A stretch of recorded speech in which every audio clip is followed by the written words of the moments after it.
Hello বন্ধুরা, কেমন আছেন আপনারা? আশা করি ভালো আছেন। আজকে আমি ঝাড়খণ্ডের সাতু শরবতের রেসিপি শেয়ার করছি। চলুন দেখুন কেমন করে সাতু শরবতটা বানায়।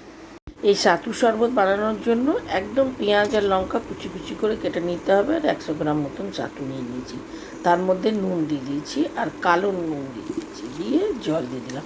বেশি পাতলা করি না আমরা, একটুখানি মোটা মোটা থাকে ব্যাস। আর কি, এর মধ্যে একটা গোটা লেবু ছাঁকনির সাহায্যে রসটা এর মধ্যে গেলে এটা দিয়ে দেবো আর ভালো করে মিশিয়ে নেবো।